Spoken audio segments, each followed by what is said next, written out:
welcome to my channel Mubarak Tutorial. So today we will start our lecture again. As you aware of that, we have started algebra, that is maths 1 10th standard Maharashtra board with the first chapter, that is linear equations into variable, right? And we have finished first lecture, which is basics of linear equations into variables. After that we cover one more lecture, a small lecture. Within that lecture I try to explain you what are the content is there in that whole chapter, which can help you to understand the whole chapter with point wise. It may be 8 points. Okay, so within that 8 points we are going to start one by one, and we will try to finish these 8 points in one lecture. Not one lecture, maybe like 6 to 7 lecture, depends on कितना भी time लगेगा कितने lecture में, या 20-15 minute के clip में अगर 2 points cover होते हैं तो 2 पॉइंट्स विल कवर, और अगर उससे ज़्यादा कवर होते हैं तो उससे ज़्यादा हम कवर करेंगे. तो जितने भी लेक्चर में अगर हमारा ये पूरा चैप्टर फिनिश होता है, let's we try and finish it. So today as per that our topic and this. So today our first topic is what in first that chapter. First point is linear equation into variable. Okay, let me make you clear it, and we will start. So as you aware of that, what is this lesson? This is algebra, maths 1 10th Maharashtra board English medium. Okay, once it is successful my videos, and I will get your response, good response and comments, so I will go for Urdu medium also or other mediums also, but I need your feedback, how it is useful for you. Okay, so this is one, and our first chapter name was linear equations into variables, which I explained you in detail, right, within 15 to 20 minutes lecture. Okay, so this I thought this is our lecture number 3 for this topic, for this chapter, right? This is lecture number 3. So from today onwards we will put a lecture number, so it will make very easy to recognize you. So today yesterday the day before this lecture, or the lecture 2, in lecture 2 we explain certain points which we are aware of, that from point 1 to point 8 all the things determined whatever. So today our topic and the first point we are going to discuss. The first point was linear equation in two variable.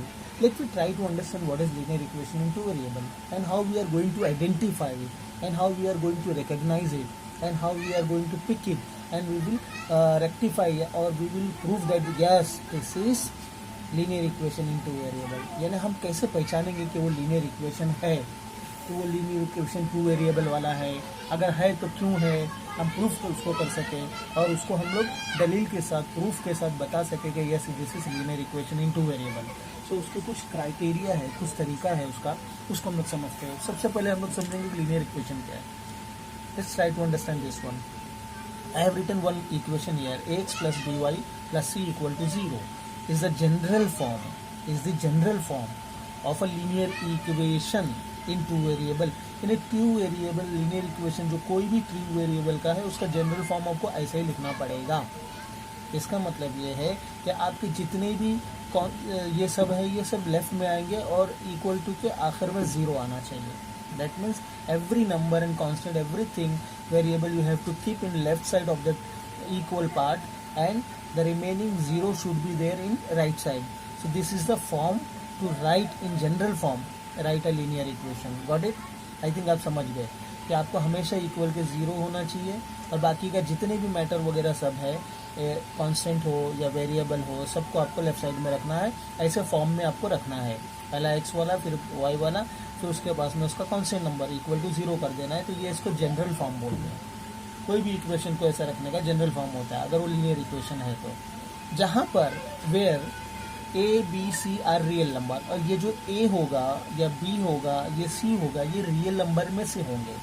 अभी आपको real number बताना तो मेरे ख्याल से सही नहीं है टाइम, लेकिन आपको पता होगा नंबर्स क्या होते हैं। नंबर्स आपने अगर अच्छे से पढ़ा होगा अपनी प्रीवियस क्लासेस में, so you can understand. Numbers starts from the natural number first. How the numbers is formed? Natural number means which start from 1 and goes on 2, 3, 4, 5, 6 like that, indefinite. Same way, when a number contain 0, it start with 0, so it goes on, it make a whole number. Like if a number, each number having its negative of that number, and it goes indefinitely from negative part and positive part, so it's called as which number? Quotient number.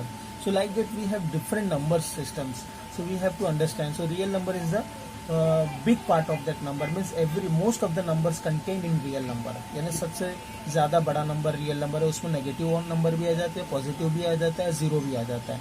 That means हमको ये समझ में आया कि ये जो भी number होंगे यानी कांस्टेंट नंबर, ये रियल नंबर के होंगे, यानी वो पॉजिटिव भी हो सकते हैं, नेगेटिव भी हो सकते हैं, जीरो भी हो सकते हैं और फ्रैक्शन में भी हो सकते हैं। And A and B are not equal to zero at the same time. लेकिन यहाँ पे बता रहा है कि ये जो ए और बी है जो वेरिएबल के साथ है, देखिए ए एक नंबर है कांस्टेंट नंबर जो इसके साथ मल्टीप्लिकेशन में है वो एक्स के साथ, और बी ये वाई के साथ मल्टीप्लिकेशन में, ये दो नंबर कभी भी इक्वल टू जीरो नहीं होना चाहिए सेम टाइम। इसका मतलब ये हुआ कि एक ही साथ में ये दोनों जीरो नहीं होना चाहिए। अगर ये दोनों एक ही साथ में जीरो हो गए तो आपका इक्वेशन कोई मीनिंग ही नहीं रहेगा। समझ में आ रही मेरी बात? यानी कोई एक जीरो हो सकता है, यानी कोई एक वेरिएबल जीरो हो जाएगा तो चलेगा, लेकिन अगर आपके दोनों वेरिएबल के कांस्टेंट नंबर जीरो हो जाते हैं जो कि ए और बी है, तो आपका ये इक्वेशन कोई माने नहीं रहेगा। तो ये इसकी कंडीशन है। रिमेंबर, ये कंडीशन आपको याद रखना है, are not equal to zero, ये इक्वल नहीं होना चाहिए जीरो के एट द सेम टाइम, एक ही वक्त में। दैट मीन्स इसका मतलब क्या है, कोई एक बार में हो सकता है। एक बार में ए जीरो हो गया यानी एक्स का पार्ट जीरो हो गया, तभी भी आपका ये लीनियर इक्वेशन रहेगा। और दूसरी बार में हो सकता है कि बी जीरो हो, ए जीरो नहीं हो, नेगेटिव हो कुछ और, तो तभी भी चलेगा। लेकिन दोनों साथ में जीरो हो गए तो फिर आपको लीनियर इक्वेशन इसको कंसीडर नहीं कर सकते। तो ये इसका बोलने का, बताने का मकसद है, राइट। चलो अब इसके आगे हम लोग थोड़ा और डिटेल में देखते हैं। I hope you understand, you can easily understand this part. Let's we try to get some detail of this linear equation. आगे चलते हैं। ये देखिए, मैं एक इक्वेशन लिखता हूँ, A X plus B Y plus C equal to zero. ये क्या है? अपना लीनियर इक्वेशन का फॉर्म है जो जनरल फॉर्म में लिखा गया है, राइट।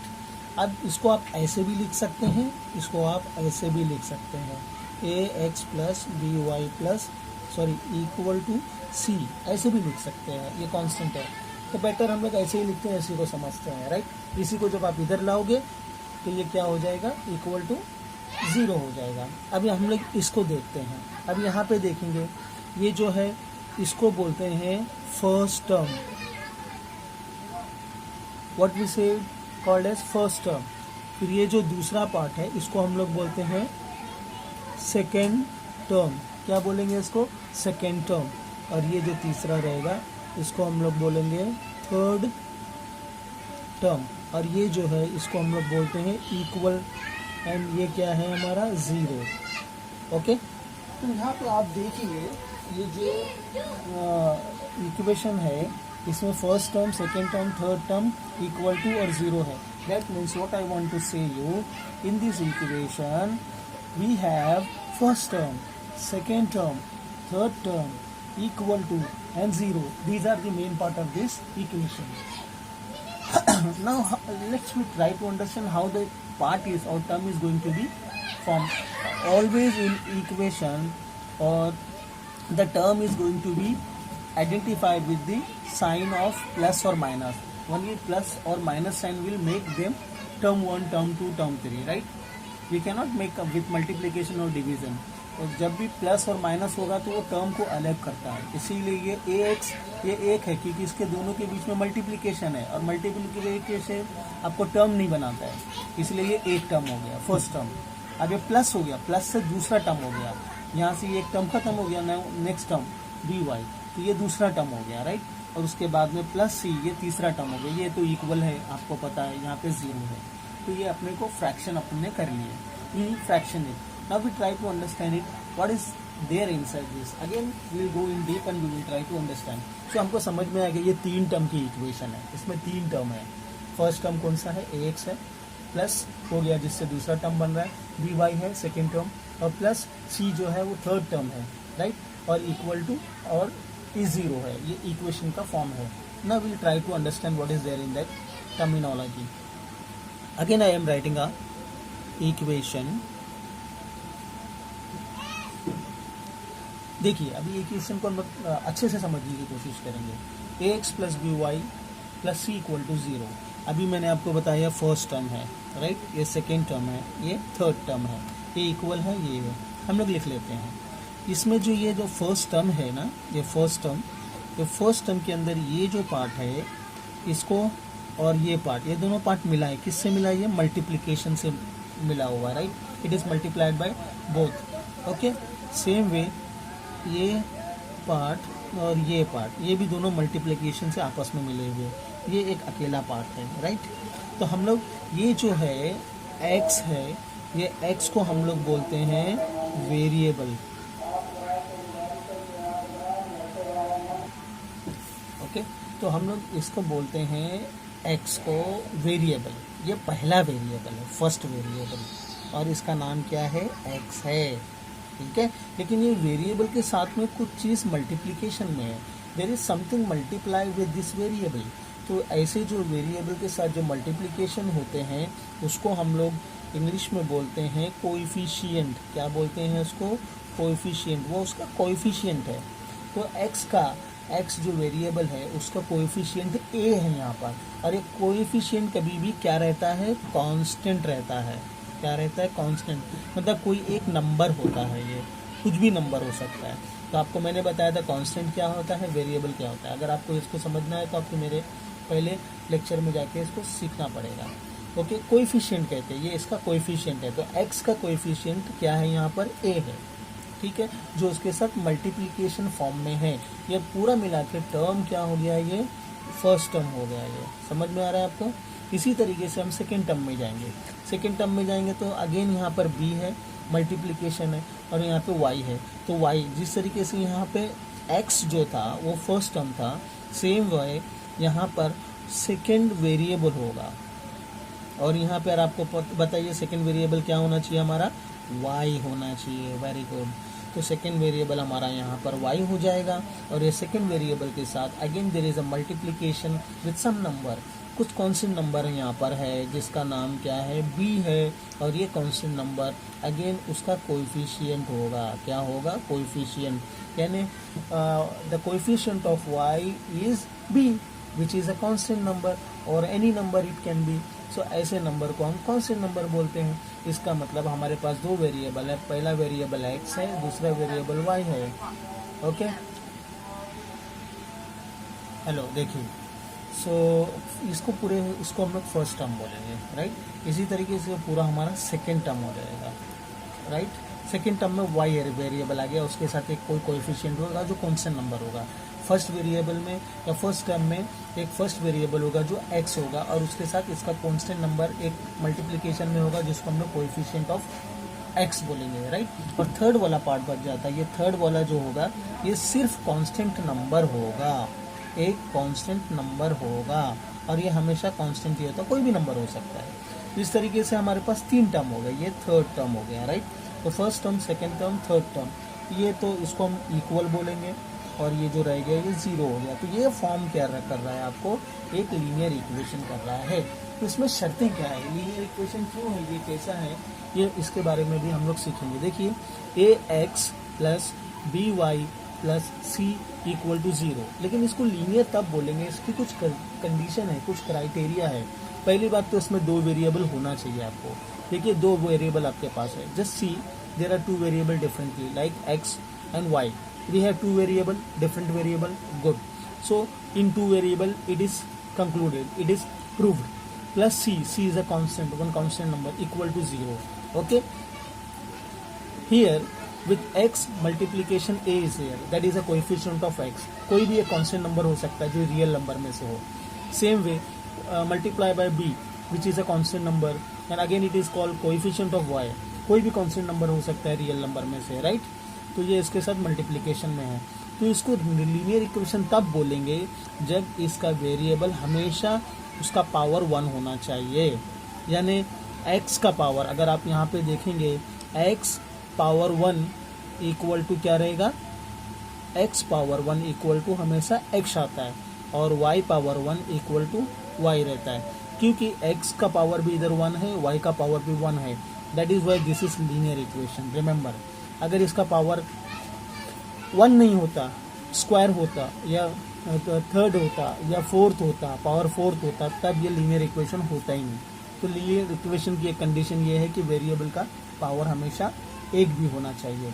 और जैसे कि आपको प्रीवियसली हम लोग ने देखा है कि लीनियर इक्वेशन के लिए कंडीशन क्या है, ax plus B Y plus C equal to 0 is the general form है इसका लीनियर इक्वेशन इन 2 वेरिएबल। आपको 2 वेरिएबल भी समझ में आ गया, और ये मैंने कोएफिशिएंट भी आपको समझा दिया, एंड दिस इज कांस्टेंट ये भी आपको पता चल गया। जहाँ पे A B C are, where A B C are real numbers which is from real number, कोई भी कांस्टेंट नंबर हो सकता है रियल नंबर का, and A B are not equal, कभी भी ए और B should not be equal to 0 at the same time दोनों 0 हो गए तो ये पूरा पार्ट 0 हो जाएगा। So there is nothing to prove that this is linear equation, right. कम से कम एटलीस्ट एक तो 0 हो सकता है, अगर ये 0 हो गया बी 0 तो पूरा पार्ट 0 हो जाएगा, A X plus C equal to 0 हो जाएगा, तो then it is considered as linear equation. अगर ये पार्ट पूरा 0 हो गया तो ये 2 टर्म रहेगा, y तो वेरिएबल है, then again it is considered as linear equation. But दोनों एक साथ में अगर 0 हो गए तो फिर ये लीनियर इक्वेशन कंसिडर नहीं किया जाएगा। तो ये इसके कॉन्सेप्ट है। तो अभी हम लोग इस पे से कुछ क्वेश्चंस लेते हैं जो हम लोग ट्राई टू आइडेंटिफाई करेंगे कि वो लीनियर इक्वेशन है क्या नहीं है। इस तरीके से फिर हम लोग को ये पता चल जाएगा कि उसको कैसे आइडेंटिफाई करना है। Let's we try some examples. Okay, okay. So अब हम यहाँ पे कुछ क्वेश्चंस लेते हैं और उसको हम लोग कोशिश करते हैं फाइंड करने की कि वो लीनियर इक्वेशन है क्या नहीं, राइट। चलो हम लोग करते हैं। सबसे पहले हम लोग एक क्वेश्चन लेते हैं। यहाँ पर एक क्वेश्चन है 4m plus 3n equal to 2। सी, इसको अब एनालाइज करेंगे हम लोग। 4m plus 3n equal to 12। If you want to write in general form, how can we write it? We will write 4m plus 3n minus 12 equal to 0, जैसा हम लोगों ने सीखा था। ये इसका जनरल फॉर्म है। अब यहाँ पे देखिए, ये फर्स्ट वेरिएबल है आपका n, ये n सेकेंड वेरिएबल है, ये इसके साथ मल्टीप्लाई में है, ये इसके साथ मल्टीप्लाई में है, जो इसका कोएफिशिएंट है इसका कोएफिशिएंट है। ये एक तीसरा कांस्टेंट नंबर है इक्वल टू 0 है। तो ये फॉर्म कर रहा है। अब आप इसमें देखेंगे ये m का पावर 1 है, यस है, n का पावर 1 है, दैट मीन्स ये लीनियर है। अब इसमें से ये 0 नहीं है तो ये पूरा 0 नहीं होगा। There is some number, 4 number जो है रियल नंबर में से है, और 4 एक नेचुरल नंबर है। इसी तरीके से 3 भी नंबर है जो 0 नहीं है, यानी दोनों 0 नहीं है, और ये इसका पावर भी 1 है। ओके, बाकी ये नंबर होता नहीं होता कोई बात नहीं। So we can consider this equation is linear equation, so we can identify it easily. First पहले इसको आपको ऐसा फॉर्म में रखना पड़ेगा, then we have to identify it, check it. चलो एक और क्वेश्चन हम लोग करते हैं, हमको समझ में आएगा। दूसरा क्वेश्चन हमारा है 3x² minus 7y equal to 13। आप भी मेरे साथ में अपने उसमें कीजिए, आपको अब भी समझ में आ जाएगा। Now see the second equation 3x² minus 7y equal to 13। Okay, सबसे पहले हम लोग इस इक्वेशन को क्या करेंगे, जनरल फॉर्म में करेंगे। Very good. तो हम करेंगे इसको 3x² minus 7y minus 13 equal to 0। ये इसका जनरल फॉर्म हो गया, राइट। हम लोग जनरल फॉर्म तो इसका बना लिया। अभी हमको इसको आइडेंटिफाई करना है कि ये लीनियर इक्वेशन है क्या नहीं। चलो आप करके बताओ, देखते हैं आप लोग भी कर रहे हैं कि नहीं बराबर। आप बोलिए मेरे साथ में। अब इसमें हम लोग चेक करेंगे। सबसे पहले पहला टर्म देखेंगे हम लोग, ये सेकंड टर्म देखेंगे, थर्ड टर्म देखेंगे, इक्वल टू 0। ओके, एक फॉर्म में है, जनरल फॉर्म में है। लेकिन पहले टर्म में आप देखेंगे तो ये इसका कोएफिशिएंट हो गया 3, जो रियल नंबर में है, मल्टीप्लिकेशन में है, और ये इसका वेरिएबल है x²। लेकिन इसका x का जो वेरिएबल का जो पावर है वो 2 है, 1 नहीं है, राइट। तो ये फेल हो गया यहाँ पर लीनियर के लिए। इसी तरीके से आप दूसरा टर्म देखेंगे, दूसरे टर्म में 7 है, इट्स ओके, बट y जो है वो उसका दूसरा वेरिएबल है, उसका पावर 1 है, दैट इज ओके। यानी एक आपको फेल हो गया और दूसरा ओके है, और ये कांस्टेंट नंबर है, बाकी सब है, यानी इसका x का पावर 2 होने से ये इक्वेशन लीनियर नहीं हुआ। That is why this equation is not linear. Okay, तो हम लोग आइडेंटिफाई कर लिए। तो ये इक्वेशन क्यों लीनियर नहीं हुआ? क्योंकि ये इक्वेशन में x का पावर क्या है, 2 है, इसकी वजह से ये इक्वेशन लीनियर इक्वेशन नहीं हुआ। तो ये दूसरा क्वेश्चन भी हम लोग ने कर लिए। चलो अब तीसरा क्वेश्चन देखते हैं। होप, मैं उम्मीद करता हूँ कि आप भी करोगे मेरे साथ। √2x minus √5y equal to 16। आप लोग जब रूट डालोगे ना तो कोशिश ये करना कि रूट यहीं तक रहे। कुछ लोग रूट के अंदर x ले लेते हैं, तो उसका सम्स का मीनिंग भी बदल जाता है। √5 करने की जगह पे ऐसे खींच लेते हैं, अंदर हो जाता है। तो अब पहले इसको हम लोग जनरल फॉर्म में बनाएंगे। क्या जनरल फॉर्म होगा इसका? इसका जनरल फॉर्म होगा √2x माइनस √5y माइनस 16, क्योंकि प्लस इधर है, इक्वल के इधर आएगा तो -16 इक्वल टू 0। ये इसका क्या है? General form. GF में लिखता हूँ जनरल फॉर्म, राइट। अब ये जनरल फॉर्म हो गया। इसको ये जनरल फॉर्म को अभी क्या करना है हम लोग को? इसको अभी हम लोग अपने क्राइटेरिया में चेक करेंगे कैसा है करके। पहले हम लोग देखेंगे ये फर्स्ट टर्म है, ये सेकंड टर्म है, ये थर्ड टर्म है, ये 0 है, ये इक्वल है। ओके, चलो ट्राई करते हैं अभी। अब पहले देखिए यहाँ पर ये है, ये इसका फर्स्ट वेरिएबल है, वेरिएबल का पावर 1 है। Okay good. इसमें कांस्टेंट नंबर जो है वो रूट में है, √2 is a real number. Yes, it's a real number, no issue, चल सकता है। दूसरा टर्म में देखेंगे, इसमें वेरिएबल क्या है? y है, y का पावर क्या है? 1 है। Okay good. इसका कोएफिशिएंट क्या है? √5 is a real number. Yes, it's a real number, ये भी चलेगा। यानी 2 वेरिएबल करेक्ट हो गए। अभी -16 है, कांस्टेंट नंबर है, equal to 0, nothing, no problem. ये दोनों आपका प्रॉब्लम सही से निकल गया। दैट मीन्स बाकी का कोई इतना बड़ा इशू नहीं रहता है। इस तरीके से हम लोग बोल सकते हैं कि this equation is linear equation in 2 variable. तो ये लीनियर इक्वेशन 2 वेरिएबल है, राइट। ओके, अब नेक्स्ट क्वेश्चन हम लोग लिखते हैं। नेक्स्ट क्वेश्चन हम लोग करेंगे 0 × x plus 6y minus 3 equal to 0। Again इसको सबसे पहले अपन जनरल फॉर्म में चेंज करेंगे। 0x plus 6y minus 3 equal to 0 already है ये, फिर भी हम लोग ने अपनी तरह से लिखी है। अब यहाँ पे फर्स्ट टर्म हो गया, सेकेंड टर्म हो गया, थर्ड टर्म हो गया। फर्स्ट टर्म में x है आपका, है, उसका पावर 1 है, गुड। इसमें कोएफिशिएंट 0 है, 1 में। ओके, देखते हैं।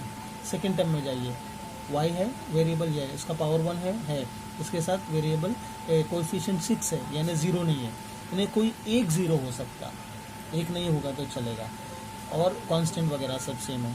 दैट मीन्स x वेरिएबल भी एक पावर का है, y वेरिएबल भी एक पावर का है, लेकिन x के साथ मल्टीप्लिकेशन 0 है, लेकिन y के साथ भी 0 नहीं है, कोई और नंबर है। दैट मीन्स कोई एक हो सकता है, साथ में दोनों नहीं होना चाहिए। इसका मतलब ये भी आपका लीनियर इक्वेशन है। Very good. तो इस तरीके से हम लोग दूसरा चौथा क्वेश्चन भी समझ लिए। अब हम लोग फिफ्थ क्वेश्चन देखते हैं। फिफ्थ क्वेश्चन कौन सा है?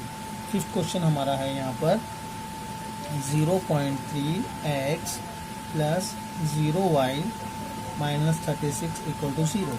अब ये देखेंगे पहले इसको, 0.3x plus 0y minus 36 equal to 0। इसको हम लोग को जनरल फॉर्म में करने की ज़रूरत नहीं, ऑलरेडी इक्वल के इधर 0 है, बाकी का सब इधर है, और पूरे ऑर्डर में लिखा हुआ है। पहले x का वेरिएबल, देन y का वेरिएबल है, then constant number equal to 0।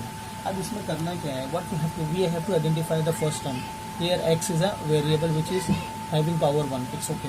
Multiplication 0.3 है, it's a real number 0.3, right. So why we worried? No problem, so it's okay. Same way यहाँ पर ये क्या है?